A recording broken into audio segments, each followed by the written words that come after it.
We are back on the Rational Boomer podcast. Hopefully, your day is going well. It is Saturday. We are recording this Friday afternoon. And I know if you're watching this on YouTube or watching it on Spotify, there is a collective sigh of relief. We need to hear from Ed, some common sense, some historical references, those sorts of things. People seemed very calmed when you come in because you know what you're talking about and you deliver it in such a way where people can understand and feel better about it. So, Ed, thanks for joining me on the Rational Boomer podcast. Oh, always glad to be here. And if I can give some perspective, I'm glad to do it. I think the thing that I would tell most people is, and my wife and I were talking about it this morning, that the United States is not Germany and it's not Russia. I mean, it's not, the peoples are not automatically, and I accept the South from this. The peoples of America, the people who live in America, are not automatically attuned to being serfs or peasants. Right. And I exempt the South because they were. Okay, it was very feudal here, right on up until Roosevelt started to change things with investment in infrastructure and so forth. It was extremely feudal. So the South is different, but the rest of the country, especially the Northeast, the Midwest, the West, well, whatever's left. We have these quote rugged individualists, people that do not want to kowtow to tyranny, and I don't think it will happen. And we've done it before. This is nothing new. People see ICE and all of this stuff, and they think, oh, this is terrible. It's never happened before. It has, and we've overcome it, and we can talk about that somewhat. But this is the last push of this Regime, mainly. yeah, and the people behind them. I mean, this has been going on ever since Roosevelt died. There has been a pushback trying to eliminate everything that was done during Roosevelt and then later under Truman, under Johnson, under Johnson, and so forth. The improvements to the non-rich, the life of people who weren't born rich. That's all been started in the middle of the 20th century and has moved up until Reagan. And then the real pushback started. Okay, but we've been here. We've seen all of this before, and we need to recognize that and say we beat it before. We can beat it now. It's whack-a-mole. Every time you knock it down, it pops up somewhere else, and it's an eternal game of whack-a-mole, or in this case, whack an asshole.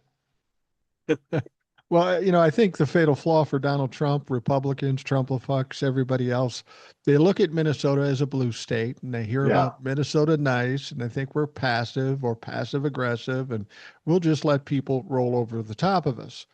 I just want to point out something. People who watch this podcast or watch me on TikTok, you have to understand I was born and raised in Minnesota. Do I seem like the kind of guy that's going to take shit? No. And there's a lot of us out there. There's a lot of us out there in this town or in the city and in throughout the state. And what people have to understand, and you don't get this reported as much, there are literally thousands and thousands of Minnesotans on the street. I heard of one protest with 7,000 people. Mm-hmm. The numbers are on the side of us in this country, especially in Minnesota in this particular time. Let me give you a scenario that happened if you think Minnesotans aren't going to push back. I don't know where it was in the city, but ICE showed up and there were so many people that they ran ICE off. They ran them off. They left their cars behind. And then you know what those passive people of Minnesota did? They broke into that fucking car. They took all the documentations that named every one of these motherfuckers and all their vital information. They broke into that car and took that shit. We've got gang issues here in Minnesota, and we've got people here who may be quiet and calm and passive in normal situations, but you fuck with them. If you fuck with them, you're going to have a problem. Trump and Republicans may not have known that. And I'm confused here. I don't know what to say or what to do about it. We hear Mayor Fry come out and say, "Get the fuck out of my town." Now everybody think he's a young, good-looking, tough guy. That's not Mhm. who Fry is. Fry is weak in many points, but God bless him. Let him do what he's going to do. Tim Walz says, "I've got the National Guard on standby." But when we have people dying in the streets, when we have violence in the streets, I think people of Minnesota, people around the country are getting tired of, "Don't take the bait. Just hold on. We feel your pain. Vote them out in 2026." No, motherfucker. The house is burning down right now. We need water right now. I don't want to hear what the future fucking plan is. I want to know what you're doing fucking today. Well, I'd just like to say something about Minnesotans. I didn't know much about Minnesota when I came there back in 1975, but I learned very quickly, and I became a Minnesotan by choice. Right. In my heart, I'm still a Minnesotan by choice, and I will be one again. That's my plan, at least. This foray into Thomas Wolfe country has not panned out. But at any rate, what I learned about Minnesotans is exactly what you're talking about. There's Minnesota tough too. People should realize, well, the rest of the country was playing baseball, football, and so forth. Minnesotans went, they chose a sport where you have to wear knives on your feet, carry a club, and it's played in freezing weather always. So Yeah. that's what you need to know about Minnesotans. They are out fishing in the middle of the friggin' winter when it's 40 below. Okay. Yeah. I live on a lake. I watch them out the window all the time. I ain't going out there. Well, No, since we last talked, we had this horrible tragedy about Renee Good being murdered, and there's no other way to explain no it, other but way to murdered explain it. Mhm. by an ICE agent. You saw the videos and you've heard the Yeah, talk. What was your immediate perception or perspective of this whole thing?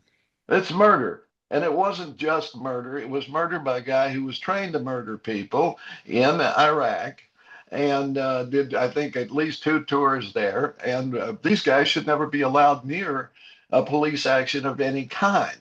I have maintained forever that the last person you want to give a badge and a gun is a guy who's been trained by the military to subjugate a population.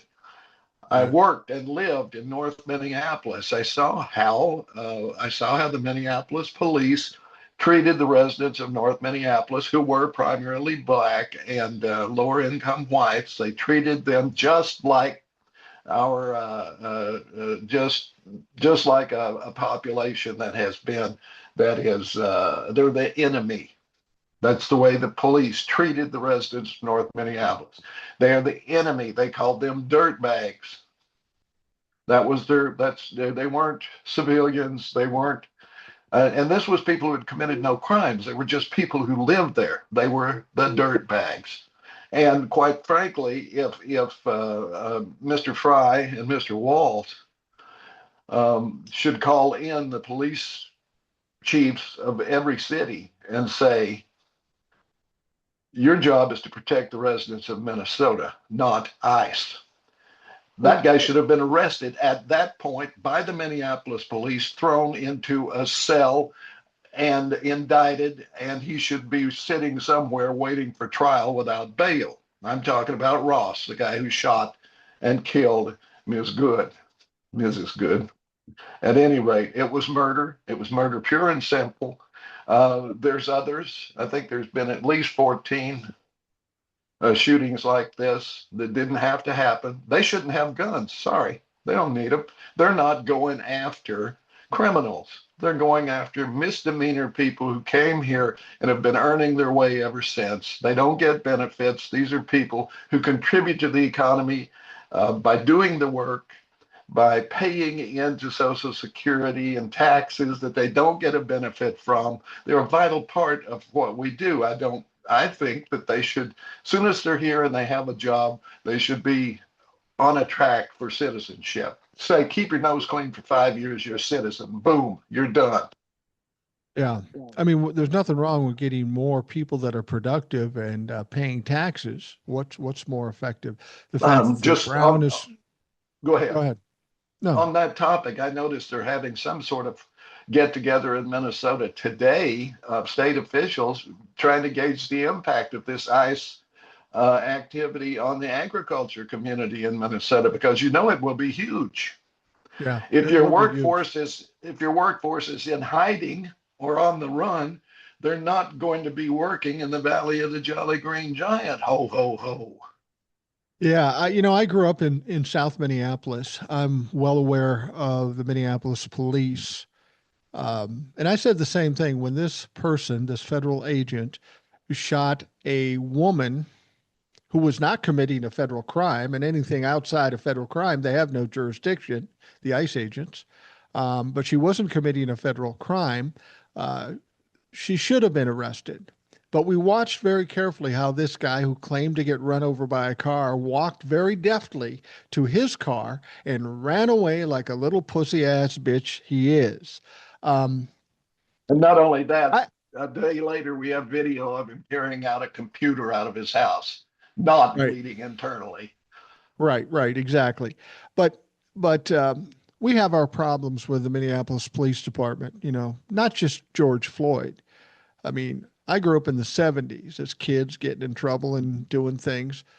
The Minneapolis Police Department was known by kids of that era as the Goon Squad. And they were Yep, called the Goon Squad because they'd pick up kids for doing something wrong. Maybe they justified for arresting them or taking them in, but they wouldn't do that. They'd take them down to the river or something, beat the piss out of them, let them go. Not unlike what ICE is doing today. So the exactly. idea the idea that the Minneapolis police is going to help when most of these motherfuckers probably agree with ICE. I've known some police officers, not all of them, of course, but they're some of the racist, most corrupt motherfuckers I've ever met. And I knew them. I had friends that had parents that were them. So um, theoretically, they're supposed to protect the citizens of this country. But I'm hearing now that there are police officers in the Minneapolis police force, a lot of them calling in sick so they don't have to protect the citizens. These Yeah, people should all be fucking fired. If you can't do absolutely. your job, you should no longer have your job.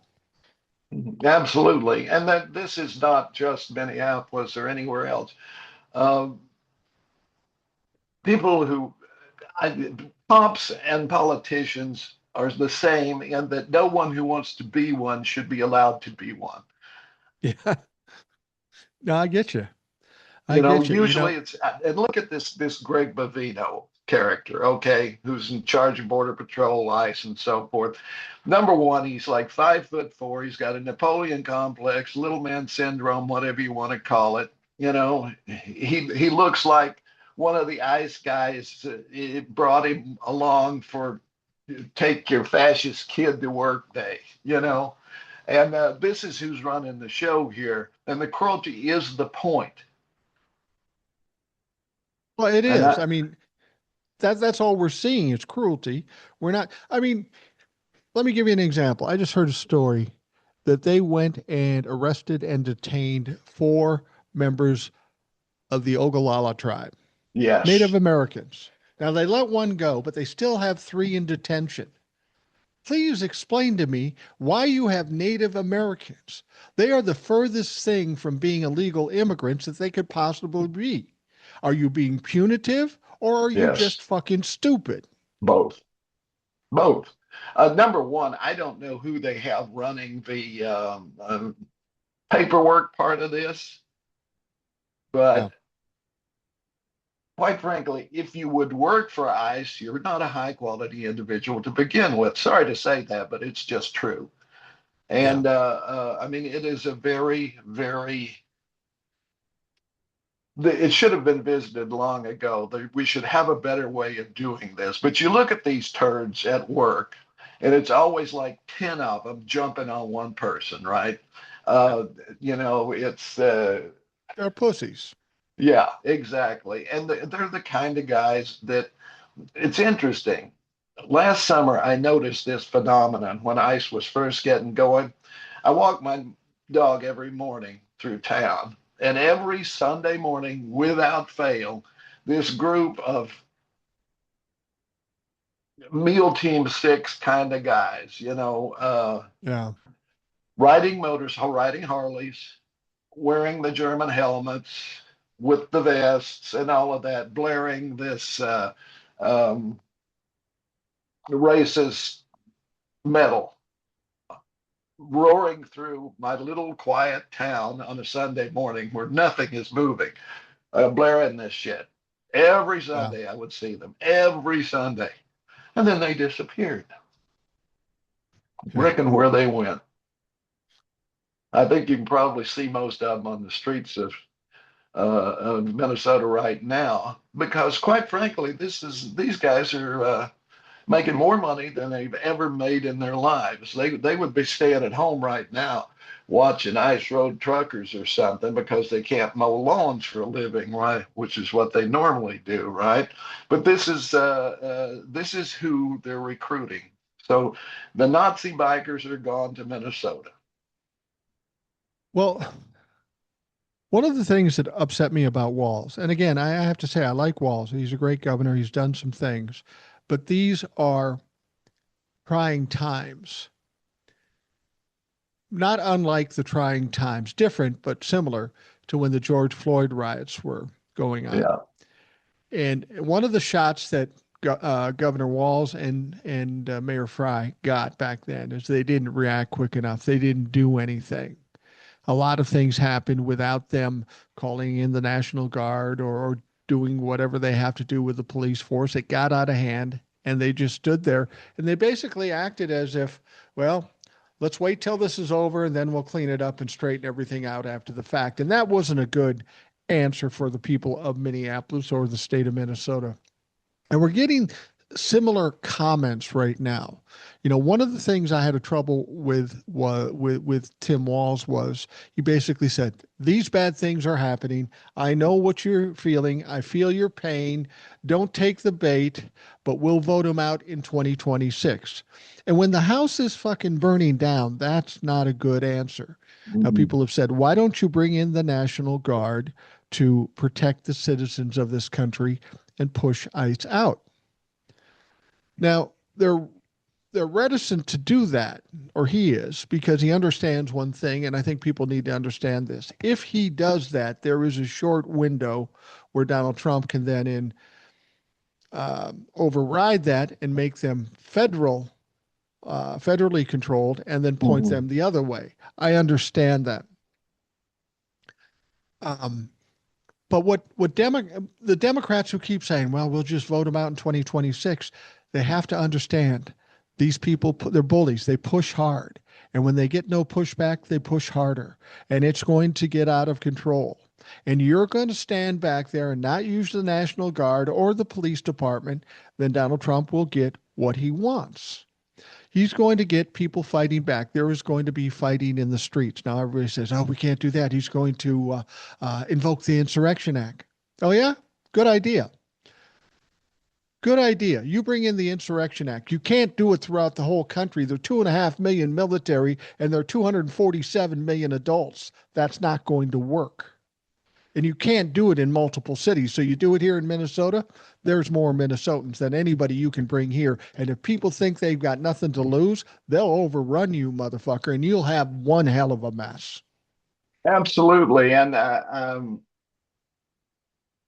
it's hard to know exactly, because I do agree with the idea that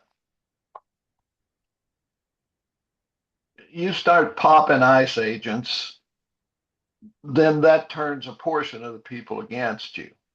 It makes what they say true in certain people's minds. Now, let me put it this way: if there's a nice guy trying to come in my door, they're going to carry him out. I'm sorry, because he has no jurisdiction. I'm an American citizen in my home. Castle doctrine prevails. I don't give a shit. He's got a warrant. Okay, I'll step aside, let him come in, look around. He can leave. He's trying to kick my door in. They're going to carry him away. They may carry me away too, but I'm just saying that.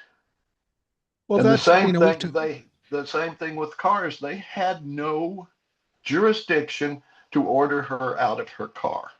They did not.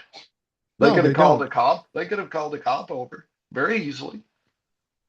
You know, she was in the middle of the road. There was a traffic thing going on there. Cops should have come over, sorted it out, and nobody got hurt. But no, these Papa J assholes, these Martinet fuckers, have to show how tough they are. So he shoots her in the face on purpose. He decided to do it. He was videotaping it with a phone in one hand and a gun in the other. He pops her and then he calls her a fucking bitch. Well, here's what we know now about this whole situation with ICE agents and people in cars. We know that they've been trained to try to step in front of a car, Mm-hmm. so that gives them an excuse to shoot. They want that excuse to shoot. We know that he had his phone out, which is against regulations. You Yeah. shouldn't have your phone occupied with your personal phone taking video, but they want the viral videos that they can put out later. Now, he put out his viral video, which fucking blew up in his face, which is because he's stupid. But if you watch that video, this woman had no intention of trying to hit him. The point where somebody suggests that he got hit, if you look at the video from the right angle, you can see what he did. He got out of the way. He had no intention of getting hit. He had plenty of time to get out of the way. He stepped in front of the car, outside the rules and regulations of any law enforcement. And then when she started to turn, you could see what he did. He touched the top of the hood and he kind of leaned over to Yeah. make it appear as though he got hit. Yeah. Now, I'm familiar with this because, growing up, being teenage kids and dicking around, you'd stand next to your friend's car, or a car be going by, you hit the hood, and you go, "Oh my God, you hit me," and it'd be a joke, and you'd laugh about it. That's what he did, but he Yeah. did it. He did it with the intention of giving him an excuse to pull out his gun. Now, even before that part happened, he already had his gun pulled. He Yes. was planning on it before any of that happened. It's very clear in the video. The one thing I will say about Keith Ellison, the Attorney General in the state of Minnesota, he said, "Look, the FBI can do what they want and do nothing. They've already said they're not going to do an investigation." But Keith Ellison said, "We are going to investigate this, even though they aren't giving us the physical evidence. There's plenty of videos, plenty of Sure. witnesses. We'll get our case." And he said, "The important thing you have to understand is that with Jonathan Ross, there is no statute of limitations on murder. So Yeah. when Donald Trump is no more and the DOJ is no more, Jonathan Ross, you better be still in fucking hiding because they're going to be looking for you. You won't be, as it is, you can't come back to your home state or you can't come out in public in your home state. You're hiding right now because of something you said was a justified shoot. Why you hiding, motherfucker?" Those Mhm. people will tear you. See, that's the thing people don't understand. The riots are one thing, but we're getting more and more faces and names and addresses to these ICE agents. There are going to be people coming to individual people, fucking with their lives, fucking with their family because they're so angry, because they've lost so much in what these people are doing. This isn't going to end well for ICE agents, for Trump-a-fucks, for Donald Trump for that matter, because the retribution will come. It is coming. And they're going to be crying and whining about it and say, "This isn't fair." Too bad. It's going to be relentless and it's going to be punitive. And it's And not going to stop after it's done. no, and we need to get power back so that we can do some changing. Number one, there would have to be a presidential pardon commission. The president can pardon anyone he wants to, but the commission has to sign off on it. Right. Obviously, Trump is interested in pardoning two kinds of people: those who support him unequivocally, and people who will slip him a little money on the side. Absolutely. It's all about the grift. It's Um, all about money. So that needs to be looked at. And it's not just Trump. Every president has made questionable pardons. So we need to address that. We need to say, yeah, okay, pardon anybody you want to, but we have to sign off on it. Make it a bipartisan commission if you want. I don't think there should be presidential pardons, quite frankly, except in the case of like something really egregious, like in the South when they were during the civil rights struggle. There were probably people who needed to be pardoned who weren't, of course, but Yeah, generally that needs to be just completely taken away. But the other thing is, this was a shooting. When do you allow a shooter to leave the scene? When is that ever? exactly, They exactly. immediately become a fugitive in that case, right? Even if it's a police officer, if a Exactly. Minneapolis police officer shot somebody on the scene, he would be at the very least put on administrative leave and investigated. The Yeah. idea that there is any kind of shooting and it's unnecessary to do investigations is absolutely outlandish. That's never happened. But with Donald Trump, they want to wish it away or whatever. I go on Facebook and I hate doing Facebook. I only have a personal Facebook account. I don't post anything there. Um, but I see some people I grew up with who are talking about this shit, trying to justify this stuff. And it's hard for me not to say something because these people are so ignorant. There are people still trying to justify this guy shooting this woman and then running away and hiding. In no fucking world is that supposed to happen. There's supposed to be No. an investigation, even if it's fucking obvious. Derek Chauvin went to jail for life. This Jonathan Ross, don't be surprised, motherfucker. They're not going to forget about this. This is going to be a moment in history that will be remembered like George Floyd, and they won't forget until they got your ass in a fucking prison cell. Yeah, and it's not going to just be the Jonathan Rosses who face the No, no. Nuremberg. It's going to be the operators of Alligator Alcatraz. It's going to be the private prisons, and all of these all have to have a look at them because right now, as I understand it, in the private prisons where they are storing these people that they're arresting, to a phone call costs $5. So that means they have to work 5 days in the prison to earn enough money to make a phone call. People have to understand what is going on in this country, what's going on in Minneapolis, what's going on in these detention camps, and how people are being treated. This is at least partially what we saw in Germany and other fascist states, grabbing people for no particular reason, grabbing citizens, And it and would then work. putting them. Right. It's oligarchs right or left. The same thing in Russia, the same thing in Germany. One on the right, one on the left. Okay. Right, right, Same right. crap. Right. Like I've said, this isn't about Republican and Democrat anymore. This is about right and wrong. You have to Yeah. decide which one you're on, and if you're on the wrong side, well, then you got a problem because on the people on the right side of history are going to be coming for you when that opportunity arises. What I mean, Donald Trump seems to be ramping up Minnesota, and I'll be honest with you, I live in Minnesota. I don't have any problems living in the city. There are some areas you don't go to. North side of Minneapolis, that's not a terrible place, but it's probably the rougher area of the Minneapolis area. I guess ICE went in there. It didn't go well, and they didn't go back. Not surprising. Oops, you Mhm. fucked up there because those people, they're used to fighting the police. They're Yeah. used to fighting, and they will take ICE on, and they don't give a fuck. And those pussy ass bitches ended up going to other places that were softer, like South Minneapolis or maybe some of the suburbs. They're going to Burnsville, Fuck. Well, this is what I started off today saying this is not new. I mean, we had this kind of crap going on with the FBI during the 50s when they were going after, quote, radicals.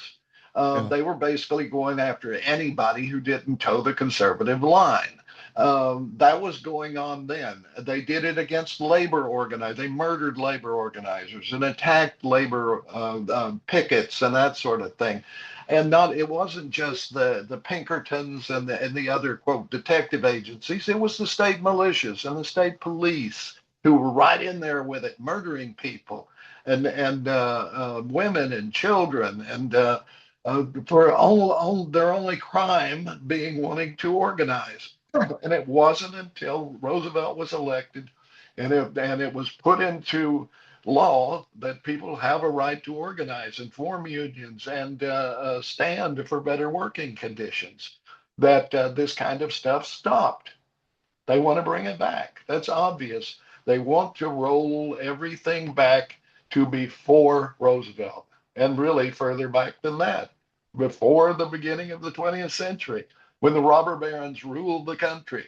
That's what they want. The robber barons now will be the Musks and the Bezoses and so forth that used Donald Trump and the other Republicans as tools, because that's all they are, just tools. I just want to make a reference to people who come in my comments on TikTok and on the podcast too. They know I was in Savannah. I was down there for about 5 days. I'm now back in Minnesota. And people are always saying to me, "Oh, Mike, be safe, be safe." Here's what you need to understand. I live in the western suburbs. I haven't seen any ice. I'm not under any difficulty. I'm fine. I'm fine. Plus, I happen to be old and white.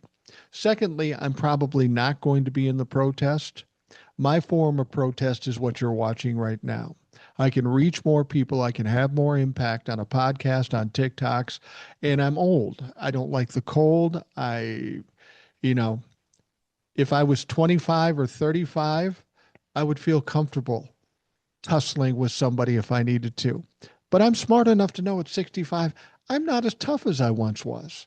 I might be tougher than other 65-year-olds, but I'm not going to go in there and walk into a situation where I might get myself hurt. I'm going to do all I can to the best I can. And I think that's what people have to understand. The protesters, to me, are heroes. They're going Mhm. out, giving up their time. They're risking their lives, literally risking their lives to push back. And I am very thankful to them. Much like you would say to the people of the military, even more so in this day and time, the people who are out there protesting and fighting and pushing back, thank you for your service. It is absolutely Yes. essential. This state, this country is counting on Mhm. you, and what you're doing is admirable, and you should be lauded for that. Well, this is very much smaller in comparison, but my wife and I participated in No King's Day last summer. We went to a local city because there was nothing happening here in my small town. But we went there, and I was very encouraged at the number. It was 700 or 800 people who showed up, which doesn't sound like much, but you're talking deep red Tennessee that's gone Right. Republican in every election since Nixon. I mean, it's like by wide margin. Okay, 80%, 70%, always. But yeah, we were the 700 of us were there in a park bordering a major road, and people were, we had 3 or 4, harassment cars going by, but mostly it's people honking and waving and supporting what we were doing. Absolutely. The American people, the decent, basic American people, sense what's going on here, and they are responding, and there's no way to stop that. They may think there is. I mean, they could stop it in Iran because people don't have guns, right? And they murdered them. What is 500 people, something like that, murdered already, maybe there. And of course, Trump, is being the pussy ass bitch again. Well, we're going into, and then, oh well, it's over. They're not going to hurt anybody. We're not going to do anything. Don't people notice that kind of thing? You would think they do. Taking Iran's word is akin to taking Donald Trump's word. It's not Yeah. worth anything. I will say this about the No Kings and what's going on in Minneapolis. The No Kings was very powerful, but it was a much different situation than what's going Mhm. on in Minneapolis No. because the Mhm. No Kings, you had the majority of people out there supporting you, and you were making a statement. In Minneapolis, you've got ICE agents literally hunting and killing people in the streets. So it takes a lot of bravery to go out there and do what they're doing. They understand that numbers are in their favor, so that helps them. We have a guy that's been on the show and is a listener. His name is Howard Paulson. He's in Western Minnesota. He's a few years younger than I am, but he's Mhm. out there protesting his ass off, and I give him a lot of respect for doing that. People have to understand living in Minnesota is a pretty comfortable place. We don't have high crime. We have pretty good economic situation, probably one of the most stable economies of all the states in the country. We went from being calm and ice fishing and going out to malls and doing all these things to turn this whole fucking city into turmoil. And the only reason it's currently in fucking turmoil is because of the acts of Donald Trump, ICE, Kristi Noem, and all this bullshit. We have more problems now that Donald Trump and his henchmen are here than we've ever had, even over and above what it went on with George Floyd. That was more of a finite thing. There is no sign of when the end is to come because Donald Trump is intent on creating the chaos we had with George Floyd. That's what he's trying to recreate so he can justify, doing an insurrection act. This motherfucker has been itching to invoke the Insurrection Act since his first term. He's itching to do it. Now, in his first term, he had people saying, nah, you don't want to do that. Now he's got people going, yeah, I'd fucking do that. So therein lies the problem. Yeah, you realize that you're dealing with sociopaths and psychopaths. That's Yeah. who ICE is. They're probably 50% of each. I don't know what the exact breakdown will be, but to be involved in that kind of operation, you have to be one or the other, is what it comes down to. And the psychopaths are the ones you really have to look out for. And Jonathan Ross certainly fits that pattern. Oh, no Okay, question. and probably his whole life. I mean, I don't know his wife. I know anybody who has a mail order bride. Probably, they're Has a looking tiny for dick. someone. Yeah, someone they can dominate. Somebody who doesn't have the pushback that a someone born here is kind of is their birthright to have independence and have a say in their lives. He's looking for somebody that he can dominate. I'm sure that's the case. But these are, you know, these are not people that function in a normal society. This is their heyday. And a lot of them, I saw like an interview with one of these guys saying, oh, this is great. I'd do this even if I didn't get paid. Yeah. This is the mindset you're looking at here. So you got to be careful. You do. The numbers you will win, but in every case, whether it was women's suffrage, civil rights, anti-war, people die. You call them collateral damage. Everyone is avoidable. Everyone is lamentable, but it happens because the entrenched interest will do anything. They will kill you and not think twice about it if you are threatening their interests. And but at the same, just something that I want to address just a little bit here. You talked about North Minneapolis. Now that's where we both were. Well, I worked there. Uh, you worked at the Downtown. station that was there, and you were there off and on, but most of the time Yeah. you were remote, right? But Right. every morning at 3:30 in the morning, I drove through North Minneapolis, supposedly this terrible place that white people shouldn't go. Every morning, 3:30, I drove through there. Every day at 12:30, I left. Sometimes I rode a bus. I never had one issue, not one, did I ever have with a resident of North Minneapolis. I had the police pull me over 3 times. What's a white guy doing in North Minneapolis this time in the morning? They Yeah. followed me. In every case, they followed me into the parking lot. I'm sitting in front of the radio station with the name of the radio station emblazoned above it. What are you doing here? I'm going to work. What are you, janitor? What? No, turn on your radio in 15 minutes and you'll hear me talking to you. Jazz 88, traffic station, remember? Okay. And I knew they were a rookie. They see a white guy driving in North Minneapolis. He's there for sex or drugs. That's the only reason he would be there at 3:30 in the morning. You know, so I got used to it. Yeah. Whenever a rookie was on, they'd pull me over. So But as a white guy, you were being profiled. yeah, absolutely. But at the same time, if I were a black guy driving that time of the morning, I probably would have been pulled over too, and I probably would have gone a lot differently Yeah, no doubt. because they would have pushed trying to make something happen so they could meet their quota or whatever. And that's why I have a friend. He was part of the program that we were with for several years. He's not with it anymore. He does other things, but he wrote a thing on Facebook yesterday about how basically it's white people's turn. Don't look to us. Don't look for us, the black population in Minnesota, to save your ass. We've been dealing with this forever. It's your turn. It's your turn to deal with it. We're going to sit back and watch. And I agree with him. That's exactly the truth. And because they recognize how racist this administration is. I mean, there is no one, no person who is honest can look at Donald Trump, his policies, his people, and say that this is not the most racist administration in the history of the country. Now, we've had racist administrations. Even Woodrow Wilson was a friggin' racist. There's no way Yeah. around that, you know, and others. But this is policy. They are eradicating black contributions from the Smithsonian, from everything. Anywhere that had a plaque with a black face on it or dedicated to something a black person has done has been stuck in a back room, thrown away, or destroyed. They are systematically going through and trying to make black people disappear. Anything positive that they may have done, they're trying to get rid of that.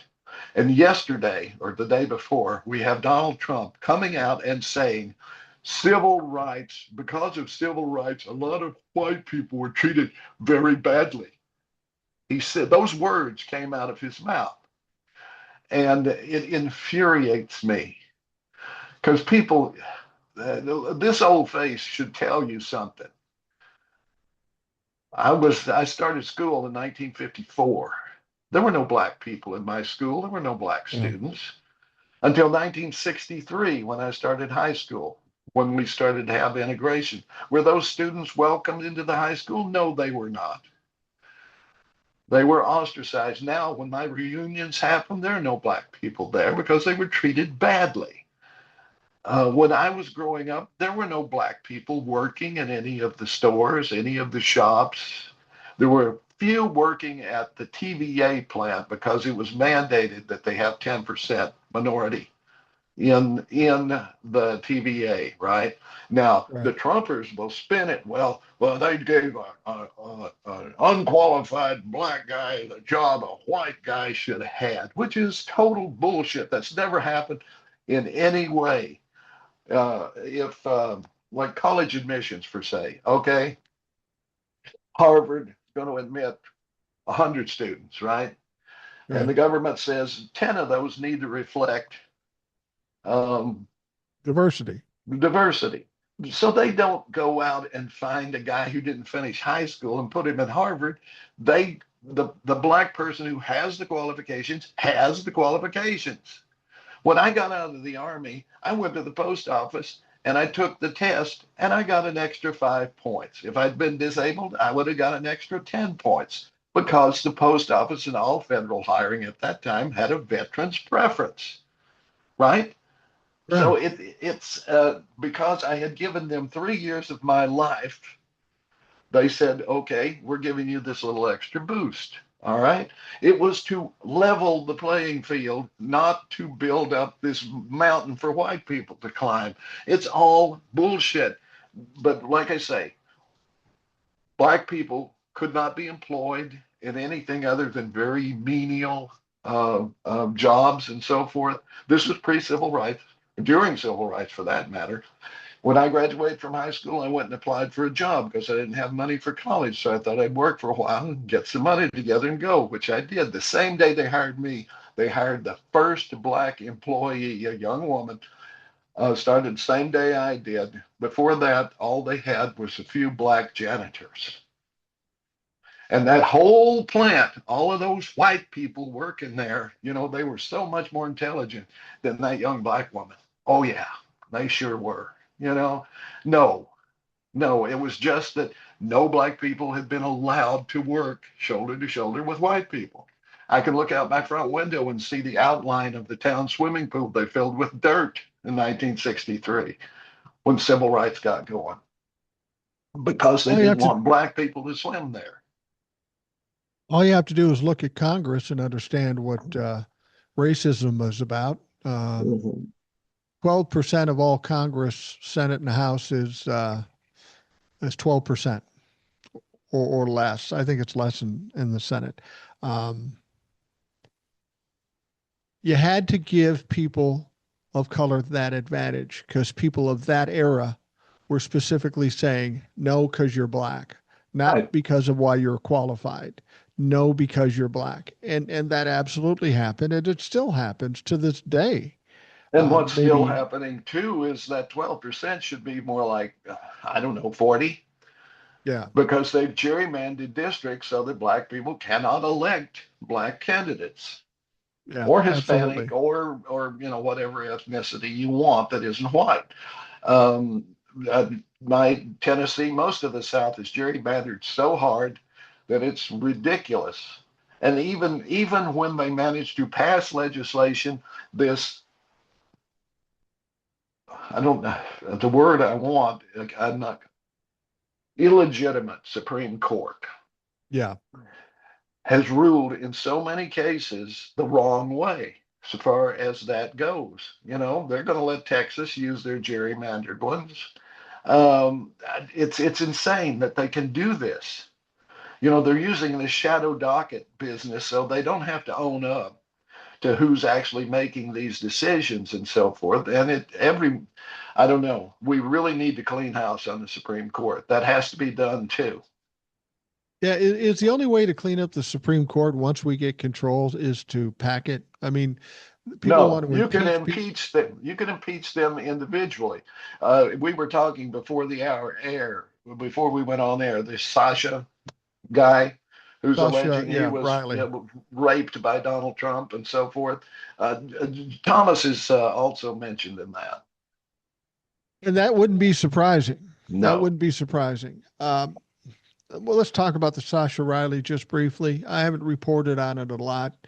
I heard the audio tapes, absolutely horrific. It's one of those things I would love to see Donald Trump taken down, but those stories I heard in that audio tape, I hope they're not true. We Mhm. have no verification of. They said, well, he'll testify in front of Congress. He'll take a lie detector. He won't testify in front of Congress. Congress won't allow that. A lie No. detector, it's not acceptable in court. So I don't know that that does anything. There has to be some evidence of this thing. But people are so hungry to take Donald Trump down, and I get that. I'm hungry too. They will jump on anything. And my biggest fear with the Sasha Riley thing is it's just another ploy to suck people in on the internet. Because if you Hmm. look up Sasha Riley on the internet, there's nothing about it. Hmm. Nothing. All about this audio tape. Um, People get mad at me when I say, well, you should believe in it because we can take down Donald Trump. Here's the deal. You know this better than anybody as a former business or former newsman. Um, if you jump on board something like a lot of people do on TikTok and then it's found out to be fake or not true, you lose all credibility. Yep. And then nobody listens to anything you say.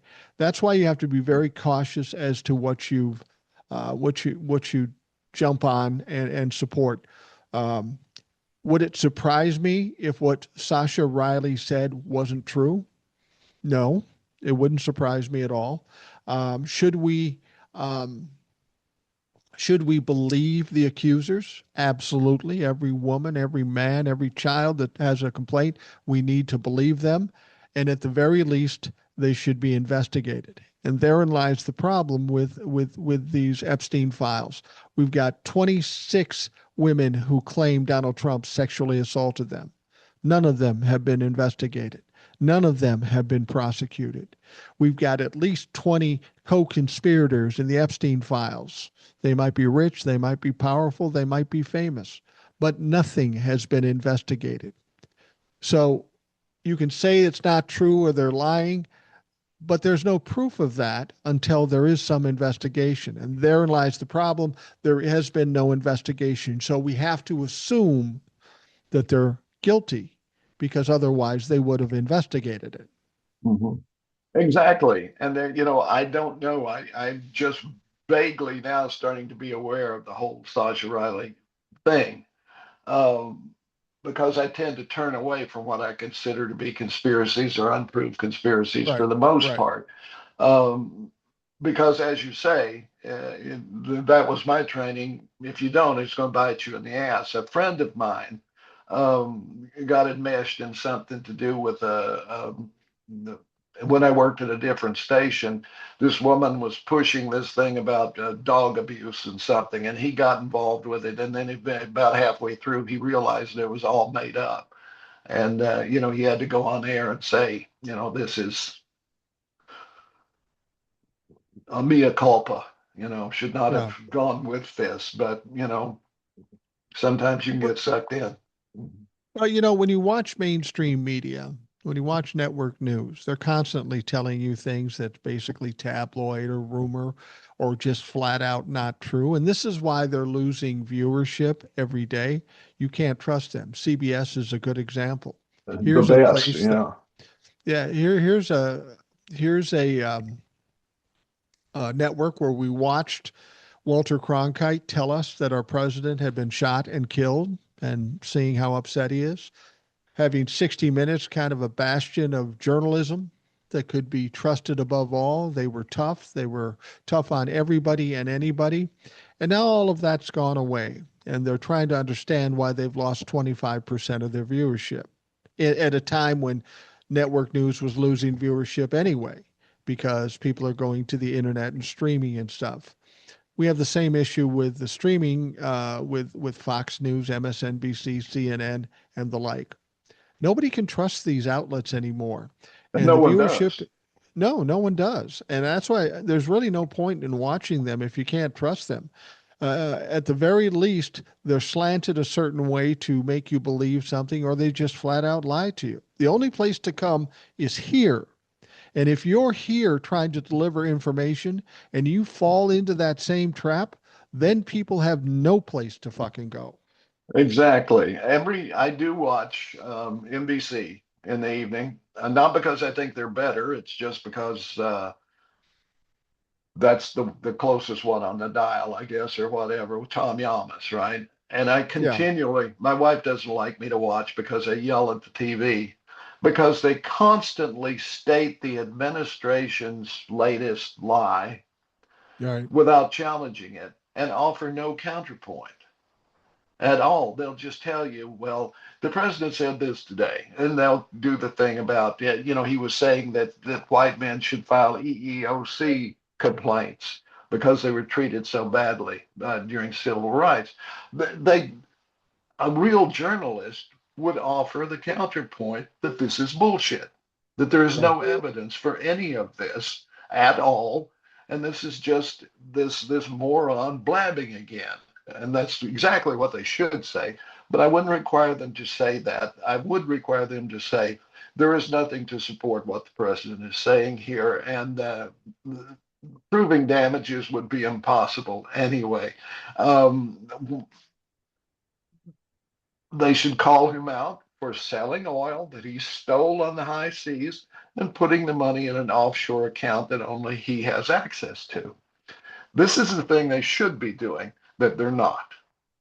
Well, yeah, exactly. They aren't doing the job of journalists. They're doing the job of trying to be clickbait or to get views. And that's what I want to warn people of. Mm-hmm. These people on mainstream media, whether it be streaming or networks, they have one goal: to make money and make Yeah, their owners happy. And if those owners are oligarchs and they want to support Donald Trump, that's what they're going to do. But I want to warn people, when you come to YouTube or TikTok or Substack or whatever you're doing, you will find people that will tell you the truth, but you will also find people who will lie and mm-hmm. bullshit and are doing it only for clicks and only for the possibility of making money. That's the only reason they're doing it. And if that's the reason people are doing it, you cannot trust them. Don't don't uh, don't give them your time or attention, because that's the only way you get rid of the bullshit. And personally, with the way media is going right now, and I'm looking at people doing mergers with Warner Brothers and CBS and Paramount and doing all these things, I'm thinking to myself, 5 years from now, all you motherfuckers are going to be holding a lot of shit that ain't worth nothing. It Mm-hmm. isn't going to be worth anything because nobody's going to be watching it. And then you're going to have to figure out how to get back viewers that you once had. Well, in cable news, I mean, not cable news, just cable in general. Okay. I think last week it was, or last time we talked, I lamented that MTV was out of the music business, right? Right. They had finally gotten rid of all their music channels and so forth. A cable channel that started off showing music videos and did very well for a very long time. But Yeah. cable in general then noticed that they could take they could put on shows that had no real cost to produce much, these reality crap shows. You don't have to write them. You don't have to, you don't have to have real actors or directors or anything like that. And, you can delve into the shakiest conspiracy theories. They took the Learning Channel and they took the History Channel and they took channels dedicated to the arts and A&E and all of that, and they turned them all into reality television. They Right. destroyed cable by dumbing it down to the lowest possible common denominator. And it was only because money. I mean, the History Channel, I learned a lot from the History Channel, and I enjoyed a lot of things on A&E and even MTV and everything. They had country music, whatever. They had all of these channels there before us for learning that we could have gotten so much better, and they just took it and turned it into a cesspool. And what's That's happened? all. Cable was Yeah, the hot thing to get. it's Nobody paid for television before that. no, We all no. got on board, paid cable. The prices went up and went up. The quality went down and went down. I haven't had cable for 10 years, and I would We don't never have it. get No, cable back. no. I You don't mean, need it. we had it here when we first got here. Well, that was the only way to get Wi-Fi.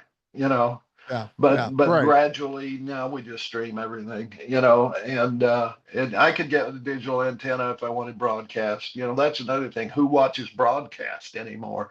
I Nobody. don't know. I think we watched two shows on broadcast.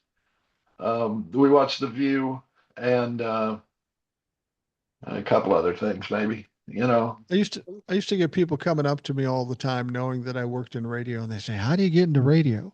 Somebody comes up to me today, I said, "Don't get into Don't. fucking radio. That's a dying business." We have a morning show that's very heavily rated, and my wife loves the show, and it's a decent show. For me, it's like every other morning fucking zoo that I've ever listened to. So I don't get as bought into it. For me, radio is kind of like when you work in a restaurant and you know how the shit is made, you don't go there to eat. That's the same Exactly. thing for radio for me. I'm not impressed by radio. But when you look at, I'm trying to think, the difference. Somebody was talking about the last uh, All in the Family or MASH episodes, these people will get 40 million people watching them. Sit Yeah. down at a specific night at a specific time. 40 million people will watch it. You know what a hit show now gets on network television? 3 or 4 Oh, million, yeah. like 10% of what they normally got. So while they may be the highest rated show on television, they probably would have got canceled back in the day when Oh, more easily. people were focused. Uh, Yeah. and so and so mainstream media is losing every year. They're losing viewership, and so is radio. Why would you listen to radio? You want Huh. music? You can get all the music you want. You want good shows that are interesting? Fucking billion podcast of everything you want, specifically of your interest. You can do it. Radio business, mainstream media is going to have problems over the next 10 years because over and above the quality of the shit they have, we've got millennials and Gen Zs coming of age and taking control of this country, and they don't listen to network uh, Mhm. news. They don't listen to fucking radio. These people know what's going on, so they're scrambling, trying to do anything to hold on whatever they can of Gen X and Boomers until they fucking die. Well, this is the thing. They don't even speak the language anymore. I mean, it was every generation does it. I mean, the generation previous to mine, it was the cool cat, hep daddy kind of stuff, and then we kept the cool, but then we added words left and right, and then so on, so on, so on. And so I could not communicate with a teenager today. I don't have the language. and mostly none of us could. It's a whole different world. And I could talk in front of my parents with my friends, and they didn't know what we were talking about. Right. Because we had that different language that and black people have always known that. They've always had their own language because they had to. And most immigrants are the same way. They know how to communicate in ways that white people just don't. And the people in charge of media don't have a clue. None. I mean, the It's like, woman running CBS News came out of reality television. right. Well, we know this from our own experience in the media business. The people who are at the upper echelon, the top, that are making the decisions, don't know fuck all about doing production or doing a program or entertaining. They're just crunching numbers, and they'll kick you to the curb, or they will tell you to do something that's fucking stupid because in their mind they think it's going to be successful, which it never is because they don't understand the whole process of doing a radio show or anything like that. And that's where the problem is. I wanted to talk to you too about this whole Greenland thing. This is starting to blow up in Donald Trump's face. He Yeah. talked about wanting to get Greenland. He might attack them. He might pay the citizens. I mean, Greenland's only got 57,000 people. They're as Right. big as St. Cloud, Minnesota, for fuck's sake. They're not that big in terms of population, but he revved up again about going to get Greenland. And again, you have to understand everything that's going on now is the flailing of a failing narcissist. He's ready to crash. He's doing everything to make as much noise as he can, hoping one thing will catch that will give him popularity again. It won't work. And this Greenland thing is really crazy because he first says, yeah, we'll go in there militarily if we have to. And then he backed off of it, said he was going to pay the citizens of Greenland. That wasn't going to work. Then he was talking about buying Greenland for $700 billion. I'm curious where he's getting that money fucking from. And Tariffs. they basically said no. We had Greenland and Denmark in at the White House, and I'm sure Donnie Trump was unhappy because no, we're not selling the motherfucker. So then he says we'll get military in there to just take it over. And so now we have three or four European countries sending troops Yeah. to, Basically, NATO is sending troops. I mean, they're doing yeah, it individually, but it's most of the NATO countries.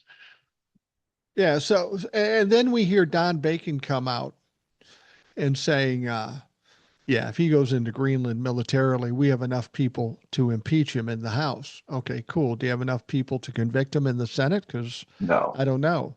And then somebody talked to Don Bacon today. He says, yeah, if he does it, I'm leaning toward impeachment. You're leaning toward impeachment? Everything else he's done that's impeachable, you haven't even considered, you won't even consider. Donald Trump has at least done at least 10 things to be impeached in his first year of this term. I'm tired of Republicans playing these fucking games, and I'm tired of Democrats sitting there with their thumbs up their ass doing nothing.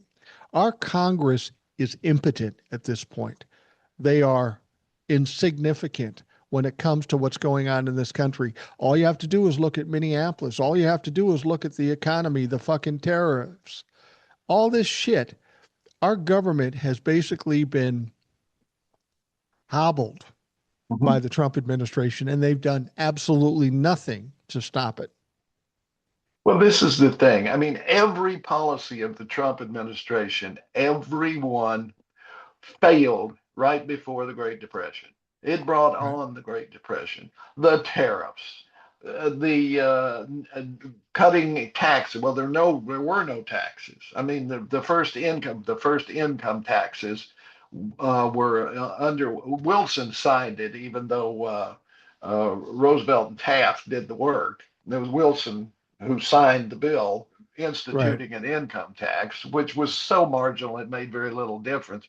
It was only when Roosevelt actually increased it at the point that it brought in some money that it made a difference. But still, every policy of the Trump administration is a failed policy that has already been used in and seen to be a failure in history. And this is what the network should be telling us. They should have history professors on there every night going, well, no, tariffs won't work because, and look, this is what happened when they did it before. Right. Yeah, it's not like you said before. This is not like we haven't seen this before, and we know how it ultimately ends. A lot of people get hurt, and it fails. It always fails. Now, there was a poll out recently, and you would think this would be enough for the Republicans to go, maybe we should look at this. The polling that I saw, and again, I take polls with a grain of salt, but it's all we have in this particular situation. 58% of this country believe that Donald Trump has failed in the first year of his term. 58% of this country. But the real telling story here is that his approval among independents, 29%. And that is an important number because Republicans are going to vote Republican, Democrats are going to vote Democrats. The tipping point is the independents, and he had a majority of the independents voting for him. That's why he won.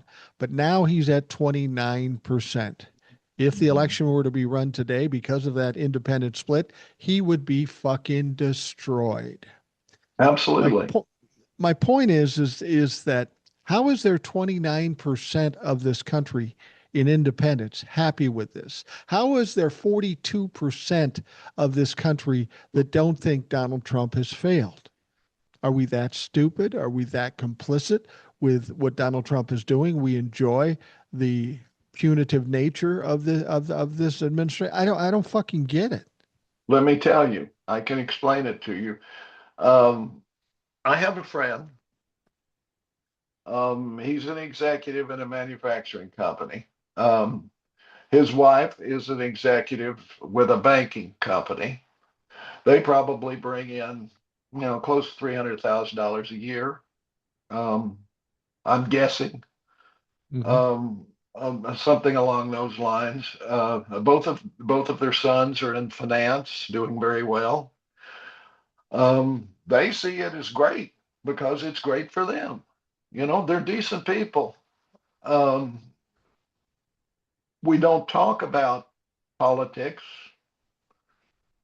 very often, but this is who is okay. It's people who are doing well, or at least they think they are, because of Republican policies. When in reality, I could prove it to them that it's Democratic policies that actually work for them. It's not the Republican, but there is no such thing as Republican policy. There is only one Republican policy: cut taxes on the rich. That's it. That's it. That's the one, and that does benefit them.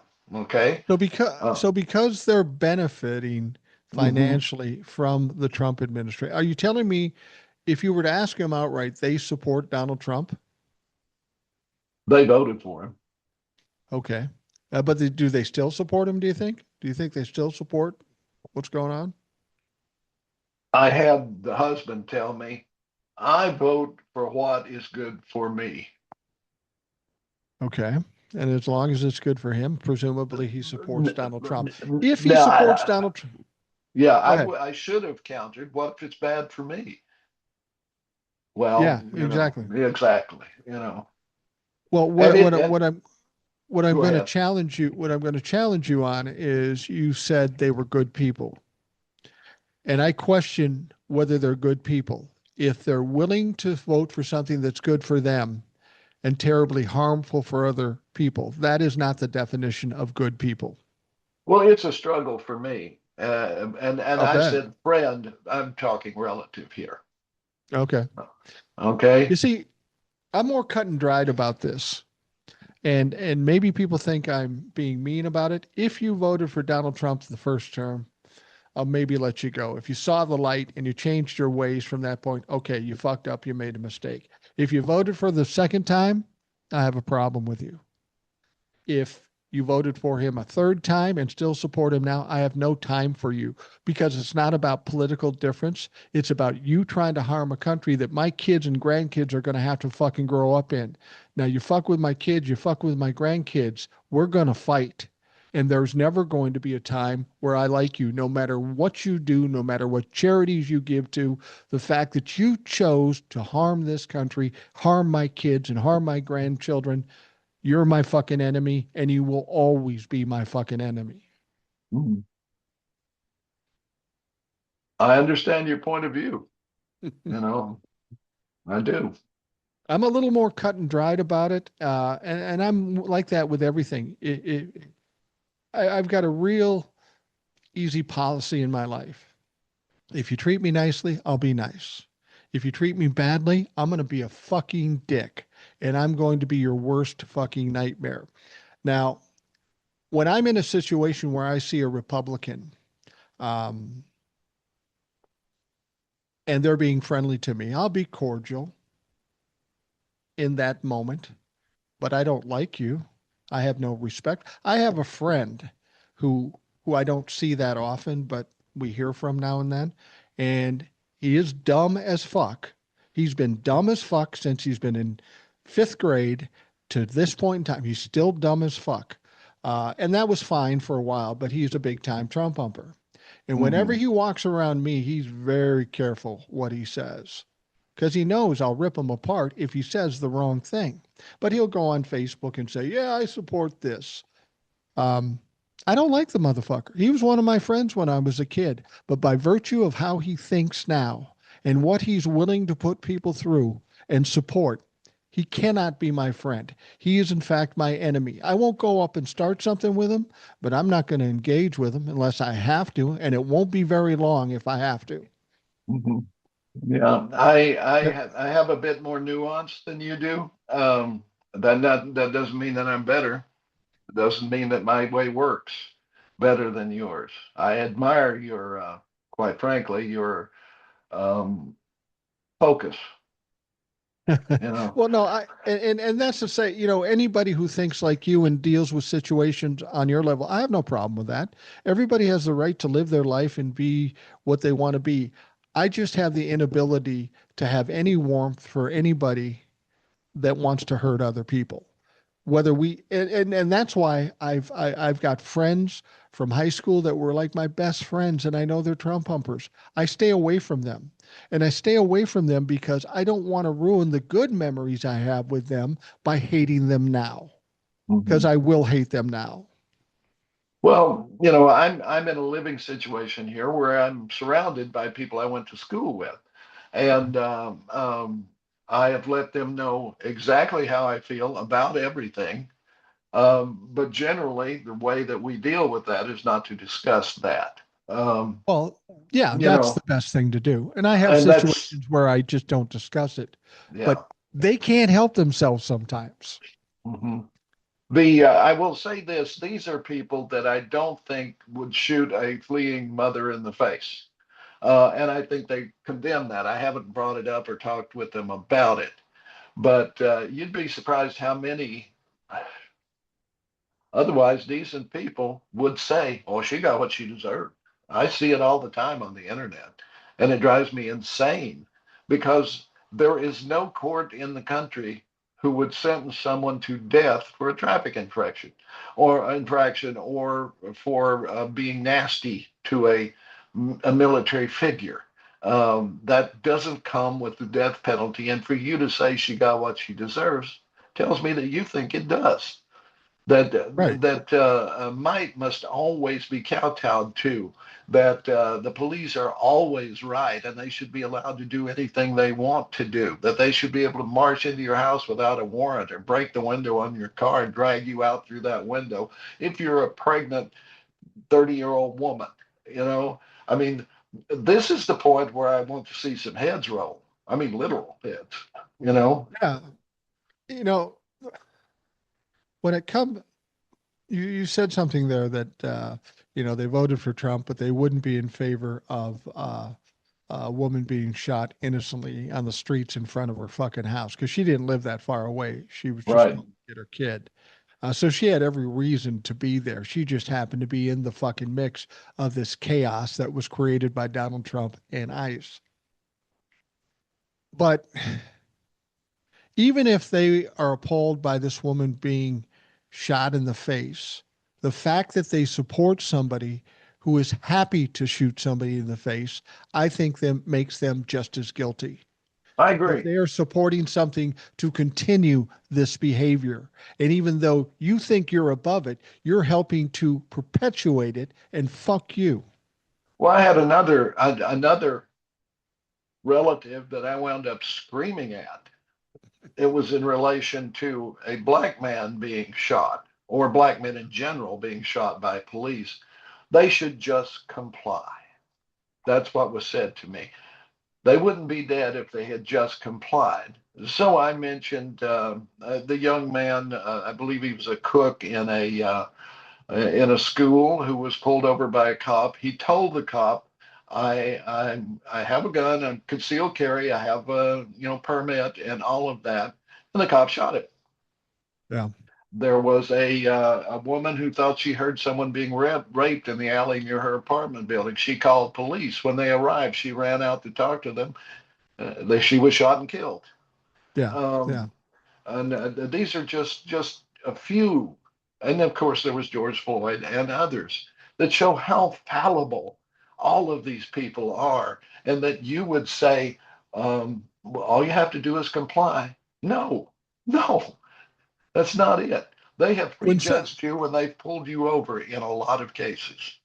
when somebody says to me all they have to do is comply, I will say to them then, you are in favor of what happened to Ashley Babbitt because Right. she was not complying to the police and she got her ass shot. She Yeah. got what she deserved. And if you believe that people should be shot for not complying, there should have been police officers on January 6th of 2021 mowing down all those motherfuckers. And then maybe you'd be happy. But that's Yeah. the problem. It's a different scenario when it's them. And this is where Exactly. the problem is. We are fine with shooting people on the streets as long as it's not us. And that's the Exactly. problem. Don't go around touting the Constitution if you're going to fucking constantly violate the Constitution. Frankly, at this moment in time, what's going on in Minneapolis, rule of law doesn't exist. The Constitution doesn't exist. This is why they're turning it into what could be a melee and people fighting back. We've got Democrats saying, just wait, we'll vote in 2026. We've got people coming out there. I saw a video of a guy being held down by four ICE agents, and they were kneeing him in the face while they Yeah. were doing it. How is that constitutional? There was It another isn't. situation where a family was in a car, a white family. I think it was a white family. Doesn't matter what color the family was, but a family in the car going through a protest area, presumably just going home. The fucking ICE agent shot pepper spray into the car. And in that car was a fucking infant, a baby who had trouble breathing, had to be taken to the hospital. How is that constitutional? How is that acceptable by any of these people? See, this is the And I'm thing. This is why Joseph Fry is that's his first name, right? Or the mayor. Jacob Fry. Jacob, I'm sorry. Jacob Fry should call the chief of police in and say, this is your mandate. You're going to protect people from these guys. If you see six guys piling on a guy, you pull your guns on them, you take them into custody. You put handcuffs on them, you load them in, you bring them in, you throw them in a cell. You see any of this, you better do it. And chief, if you won't do it, I'll find somebody who will. Yeah, I've watched the chief of police for the Minneapolis Police Department. Name is Brian O'Hara. Now, I don't know this guy at all. I don't live in Minneapolis, so I haven't, I don't know who the fuck he is. But I've watched him talk. Now, he's not a dumb guy, but this motherfucker is over his head. He's stumbling. He doesn't know what to say. He's afraid to say certain things. It's very simple, Chief. You have laws. You are there. You are charged with enforcing those laws. But now you go, well, they're the federal government, but they killed somebody on the street. Just stay calm. I'm tired of that shit. Yeah, You no, don't. You, they've got to do that. They have to do it everywhere. They have to empower the police to protect the people, period. And that includes people here illegally. well, yeah, absolutely. You know, this is the problem, and this is the fatal flaw with our entire system. I think when Donald Trump became president the second time, we revealed that this strong government and these rules and these norms and these laws don't mean anything. This is a weak government. If these people can run roughshod as president and on down to do whatever they want, literally whatever they want. And if they happen to be bad people, they're going to do bad things. And that's what's exactly happening. We were led to believe that our Congress was strong, that our judicial system was strong, and they would stop any efforts to do that. But they haven't, and they don't. And all they tell us is, let's wait for the vote in 2026. I'm all for looking at the long game and trying to do all these things. But if my house is burning down, I need the fucking water now.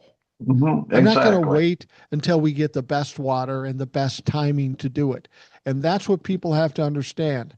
As much as Donald Trump and the Trumplefucks are creating chaos and potential um, catastrophe with fighting in the streets, as much as they're causing it, the governor, the mayor, and everybody else in Congress are adding to that. By doing nothing, you end up leaving these people no fucking choice. And by doing nothing, they say, well, what do you want them to do? Something. We've been saying this for 10 years. Democrats, do fucking something. Get loud, push back. Yeah, you're going to court and shit, but the fucking place is still burning down. This is the frustration with the people of Minneapolis and throughout the country. It isn't about what you should do or how you should do it. It's that for years we've been led to believe that the government here is here to protect us, and they don't. That's right. And I will state again what should be done if an officer, a Minneapolis police officer, sees six guys leaning on a guy's head, even though they've probably done it too. It's not legal. These guys are not allowed to do that. If they see them break the window in a car, they are not allowed to do that. They have to arrest them at that point. They need to draw their gun, tell this guy to drop his weapon, put his hands in the air, put his hands behind his back, whatever. They But need to protect the people. and the police are on the scene when this happens. They That's see this shit happen, and what are they doing? They aren't protecting the citizens. They're protecting ICE so the citizens don't hurt them. Well, I'm going to tell you what, you keep protecting ICE, you motherfuckers in the Minneapolis Police Department are going to get hurt too, yeah. because you're creating that situation to happen. And guys, you live there. I think by Right, law. I think I right. don't know. If I don't know if you're allowed to live outside the city and be a policeman or not. I know it's been debated back and forth, and I don't know what they wound up with. Personally, I think you should have to live in the locality where you are charged with policing. Otherwise, that's what we saw in North Minneapolis. The police were an occupying force. Most of them didn't even live in the city. They came in here to run roughshod over black people. Well, people have to understand when they think of Minnesota, blue state passive, and all that stuff. George Floyd riots weren't the first riots in No, Minnesota, in no, Minneapolis. We've no. had some pretty violent riots. We had the black community on Plymouth Avenue way back, I think, in the 60s. We've had some Hmm. pretty violent situations, and they were brought on by punitive measures, usually by the authorities, whether it be police department or government in the cities. People in Minnesota, they're not afraid to fucking fight. And the numbers don't fare very well for ICE agents. God help them if the Minneapolis people of Minneapolis and Minnesota say, fuck it, we got nothing to lose. We're coming in. You could have all the guns you want, but you're not going to be able to stop. We had a recent protest in Minnesota, just Minnesota, about this situation where 7 to 8,000 people showed up. How are you going to stop them if they get And angry? and realize a goodly portion of those folks have deer rifles and shotguns because Minnesotans love to hunt. They hunt Yeah, deer, they hunt ducks. ducks. You want to see an armed population, come to Minnesota. Yeah, absolutely. You made a mistake by doing that. How do you think this plays out, though? I mean, Donald Trump just keeps ramping it up for no reason. Uh, our I hope government Donald officials, Trump will not be a factor very soon. I keep pushing it out there, um, but My next target is Valentine's Day or a few days beyond that. I was looking at him on TV the other night. It was late in the day at the Oval Office.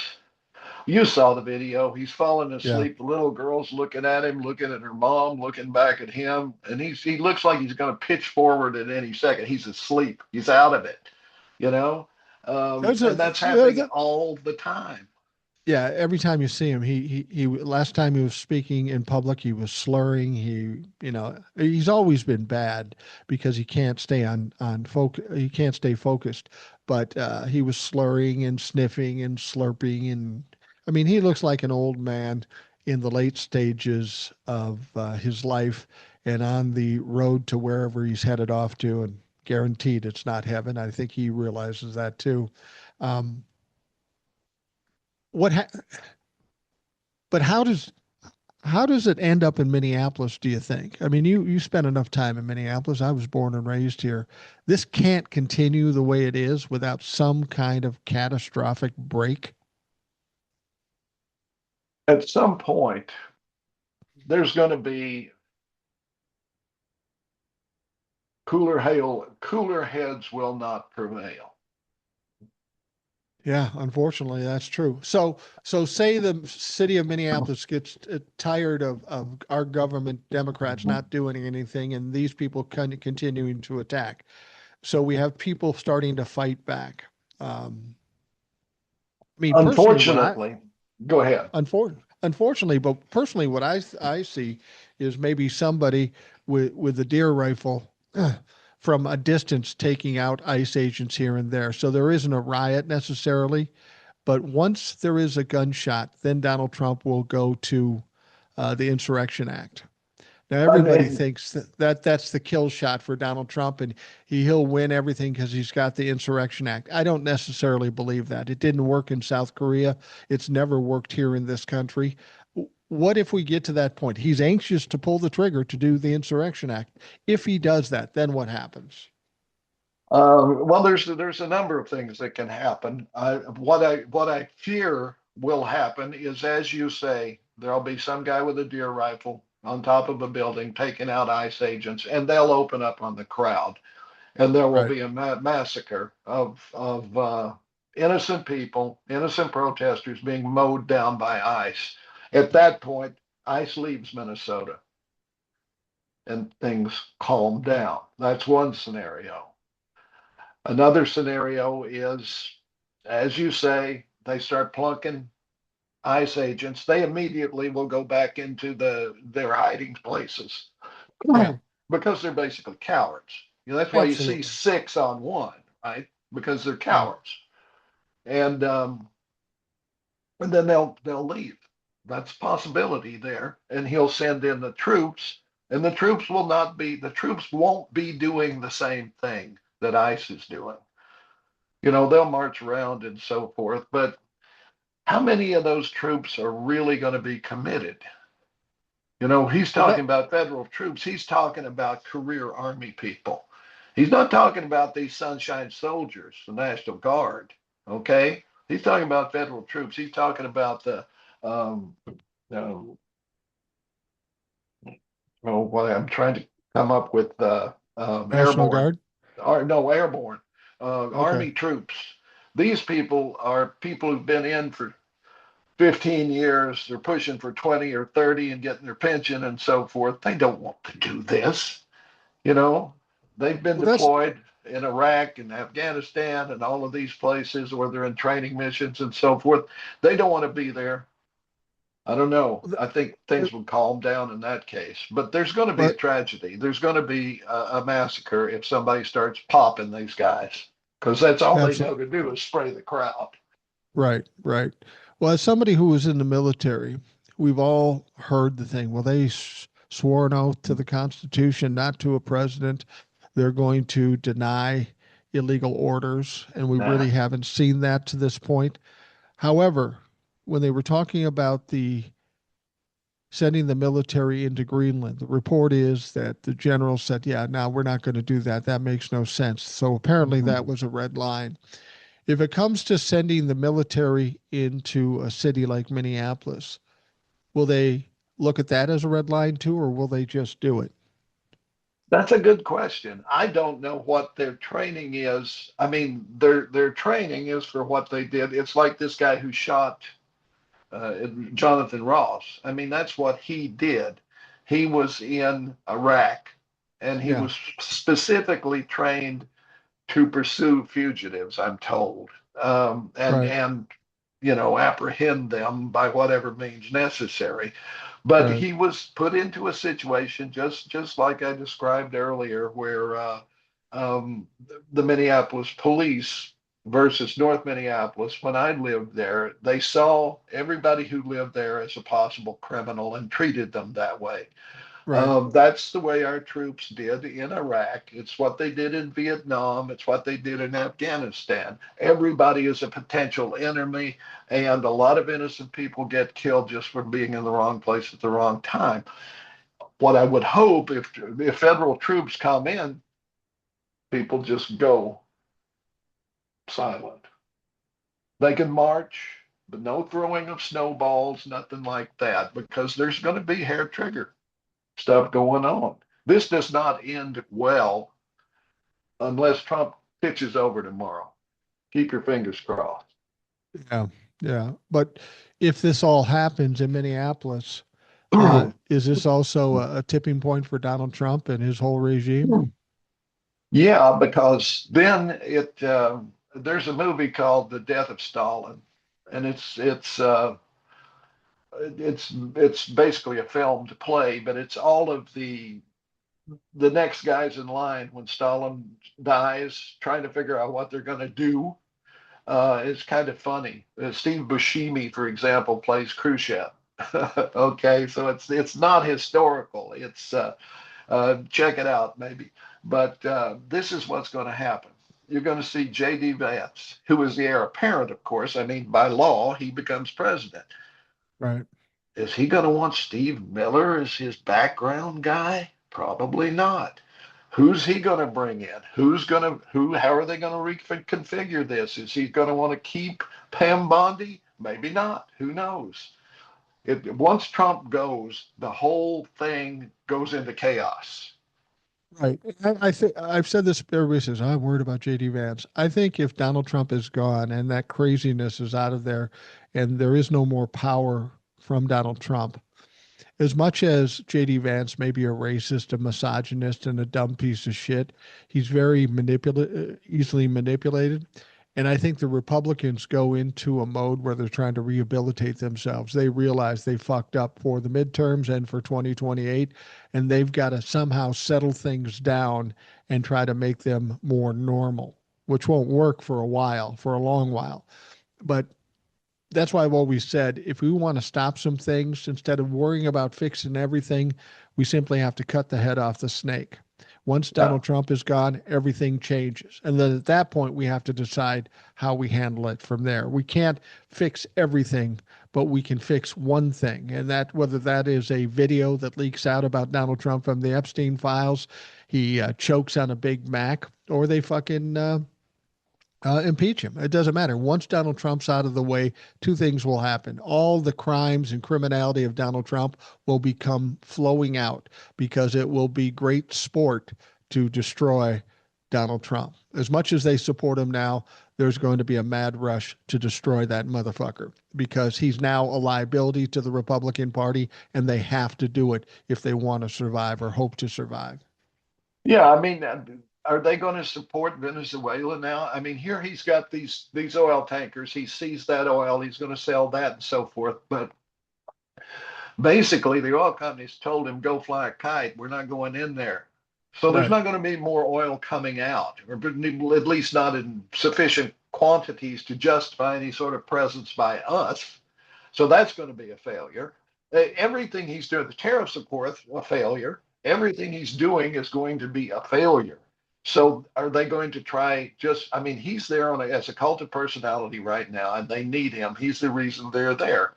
Once he's Right. dead, they are left with all of these failed initiatives that are not going to work. And they're either going to have to try to reshuffle and who's, Rubio's going to want to be president. Vance is going to want to be president, and how many others are going to come? Ted Cruz already talking about it. All these wannabes are going to come out of the woodwork and rip each other apart. And there's no Yeah. Trump. There is no Trump left. And I will tell you right now, in my opinion, Rubio's career is done. He's a Oh, relatively it's young done. man. He had some potential down the road, but when this is over, he done fucked up. He done he he fucked up big time. I just want to end this by saying, you can say a lot of negative things about Donald Trump. Motherfucker got the Nobel Peace Prize though. You had to be pretty proud of him there, right? Has there ever been a more pathetic and petty person on the Oh, national fuck. stage than Donald Trump? I mean, this is insane. I could go steal somebody's Super Bowl ring, but that don't make me M fucking VP. Exactly. Exactly. I mean, if that's the case, um, if by having the Nobel Peace Prize, you are now a winner, I would have to say that if you're in the Epstein list, you're definitely a pedophile. Same Yeah, thought process. Same thought yeah, process. absolutely. And I don't know. These Republicans keep threatening to go on the floor and read these names, but they don't do it. Yeah. We thought there was a War Powers Act thing being passed, and then two Republicans, Josh Hawley and I forget the other one, flip. So Josh Hawley turns tail and runs again. Little pipsqueak asshole. So there is no future for the Republican Party. None.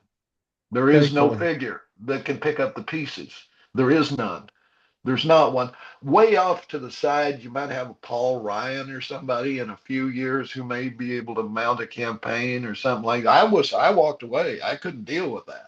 There's a few of those Yeah. out there, I don't I but don't think I don't think highly of Paul Ryan though, because nor he do was I. here at the start. He was a piece of shit before he left. He understood he needed to step away. That was probably a good move. But I will never forget his connection to Donald Trump and his support of Donald Trump. As I've said before, if you support Donald Trump, there is no redemption for you in my mind. Yeah, I'm more pragmatic. I will align with right now I'm real happy with Marjorie Taylor Greene. I don't trust her, but she's saying the right stuff and it's reaching some ears. So I But she's I give dumb I as give her, fuck. well, it may be, but it's working. you know, Yeah. I Yeah. mean, she waited until she could get her pension to walk away. That's pretty handsy, but Yeah. the she's at least talking about the pedophile thing, and she didn't cave. I'll give her Yeah. that. I will give her that credit. Yeah, absolutely. All right, Ed, I'm going to wrap up the Rational Boomer podcast. I'm glad we were able to connect up today. I know people were anxious to hear what you had to say after all the other shit that's going on. So thank you very much. Let people know where they can find you. They should have found you by now, but let them know anyway. TikTok, it's Reelin, Realin apostrophe, Reelin in the years at Hollertroll, HOLLERTROLL at TikTok.com. All right. And come join, um, repost my shit. That's great. Yeah, exactly. Follow, follow Ed and make sure that you stay in touch with him because he has some important information and it's entertaining information too. I think people who listen to podcasts know that. If you know somebody that would like Ed or some of the other people that are on the podcast, please pass it along. Um, I did this. I'm just looking at it now. I came across a little girl on TikTok. It's a cute little girl, probably early 20s. Um, Her name is at Lillybug, Lilly dot, or no, at Lilly bug, Bug dot in bloom. She's this adorable little girl. She's this adorable little girl. And she's just doing positive stuff for herself and for other people like her. Um, and she told a story that when she started, one of her friends or one of her colleagues at work saw her doing the TikTok and they made fun of her. They said, "You're not pretty enough to be on TikTok. Nobody's ever going to fucking follow you." So she immediately, when she told the story, she got 1,000 new followers. And so I said, fuck that. You know, I was 60 years old when I went on TikTok. Everybody fucking laughed at me. My family, my friends, people I knew, and they said, nobody's going to watch you. No, and I didn't listen. I said, fuck you. I'm going to do it regardless of what you think. And now after 5 years, I have a few followers. So I gave her that encouragement. And then I did a TikTok and said, fuck it. Let's blow this girl up. Let's blow her up. So check out LILLYBUG.InBloom and just follow her. I just got somebody who went in the comments since I did this probably an hour and a half ago that I did this, or 2 hours ago. She's up 4,000 followers since that time. Uh, That's and great. and I bring that up because that same fucking shit should be happening to Ed. He should be getting thousands more followers for being on this podcast and all of you that are following him. So make sure he gets blown up too.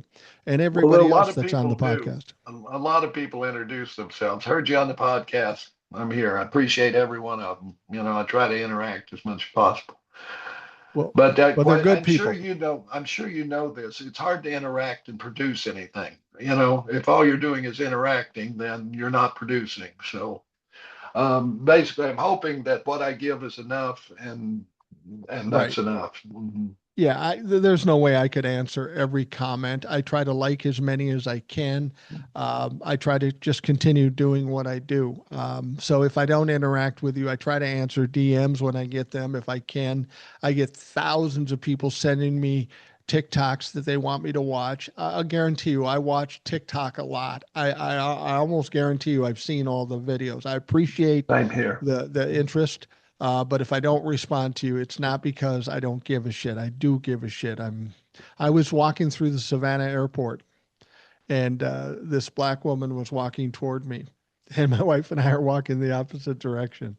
And she looks at me and she goes, "You look like you are him." And she came over and hugged me and everything. And it's weird. Savannah's not a big town, but I've been recognized in that Savannah airport once by a TSA agent, once by a man walking through the airport, and now this woman that was walking through the airport in Savannah. I find Yeah. that interesting. I love Savannah. I'm down there frequently. Um, but I told her one thing. I said, you know, it's cool when you're walking someplace and you see somebody you recognize on TikTok. I appreciate that. I will tell you this, it's way cooler to be on TikTok and have somebody recognize you. So if Mhm. you're excited about this moment, I'm way more excited. And, you know, and so like this little girl or Ed, um, they need and deserve your support because they're working every day to do important stuff. And I appreciate the support I've gotten, and I want to see more people supported because we need positive stuff. We need the right messaging because there's too many people selling stupid shit or saying wrong things that are getting support, and I hate seeing that. Well, that's, you know, I keep getting these invitations to do ads, but I did ads for 50 years. I'm just not into that anymore. Granted, it would probably make me a little bit of money, but I don't want to dilute the message by sticking an ad up about a product I haven't used and have no intention to. So, you Yeah. know, I told one guy, I said, if you're going to want me to do an ad, and I don't want to do any ads, I buy shit off TikTok Shop, yeah. but I don't do ads. But if you really want me to talk about something, I'm going to have to see it, and you're Yeah. going to have to send it to me. Well, we don't want to send it for free. Then fuck you. I don't care. I'm Yeah. not Well, going to that pay was you it. money in hopes that I might like it. I'm going to buy the shit I like, and the shit I like, I don't do ads for either. Well, there was, you know, I was tempted because the people who made this hot dog toy wanted me to do one, and I wanted a toy for my dog, and then I thought, I'll just go buy the toy, you know. And so I Yeah. did, you know. But anyway, so you're not going to see that. You're just going to see whatever's on my mind at the time. Some of it'll be historical, some of it'll be stories that I tell. And right now, most of what I have on there is just text pieces with music. But if you go down there, you'll find a lot of this kind of thing with me just talking to you as well. Yeah. Now we're going to wrap things up for the most important reason. You have a gentleman that's 75. And has to You go to have the a bathroom. and have a man that's 65 whose bladders are full and need to get the fuck off this thing so we can take care of what needs to be taken care of. That's So right. those of you listening, thank you for taking the time. I hope you have a great day. We will talk to you again tomorrow.